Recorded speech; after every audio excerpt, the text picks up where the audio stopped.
Thank you, Chairman. Good morning, everyone. Like many of my colleagues on this subcommittee, I'm genuinely excited about the innovation and dynamism in your industry. Just last month, we heard from witnesses leveraging this technology in remarkable ways, from modernizing cattle trading to advancing geospatial mapping. And one area I'm particularly interested in is the national security applications that are meaningful and significant. But while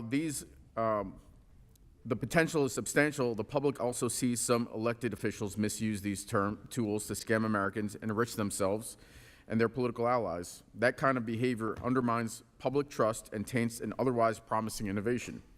Even more troubling, it opens the door to foreign adversaries to influence senior U.S. officials by purchasing large volumes of coins they promote or create.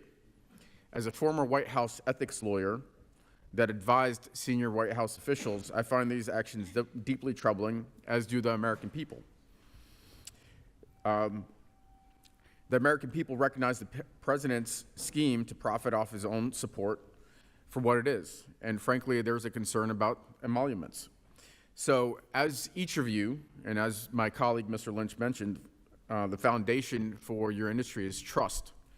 How are you currently building trust in digital assets? I'll start with Mr. Miller.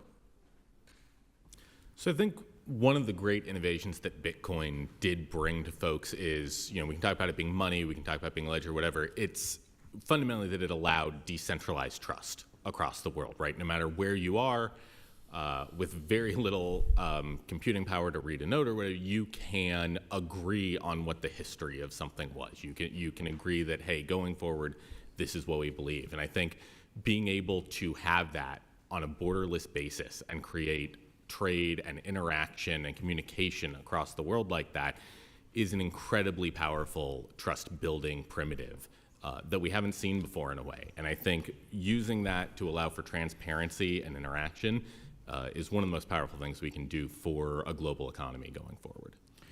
So I just want to, on that point, I think it's important to distinguish between transparency, which I think is very much there, and then trust, which is more foundational and goes to the question of whether there are conflicts of interest or where is investment going.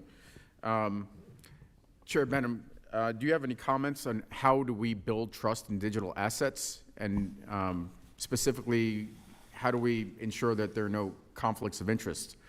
To the earlier question about, financial conflicts of interest from members of the government. Thanks, Congressman. And ultimately, the trust is going to be built with a regulatory system in place. And that trust, as I mentioned earlier to Mr. Lynch, around our traditional markets exists because of a comprehensive regulatory system, which many registrants will complain about because in part it is burdensome, it is a challenge, but it ultimately creates a level playing field and one where market participants can trust that there's a system of transparency where there are no conflicts of interest, which is a core principle in of itself. So I do believe the step that the committee is taking towards a regulatory system will be a step towards building trust. And over time, as markets become transparent, as they become what U.S. investors are accustomed to and the protections that they've afforded, and ultimately you have the rule of law and enforcement on the back end if you do have bad actors, and you will have bad actors, the trust will gradually grow. And I do think there will be a symmetry between what we've experienced in this country over 100 years with our financial markets and what the potential is in digital assets as well. Thank you. I think one of the important points here is the fact that conflicts of interest has to be part of the regulatory regime to make sure that we maintain trust. And that, frankly, the trust that is being developed now in digital assets that have a promising future is not undermined by conflicts. That's something completely outside of the control, really, of the industry,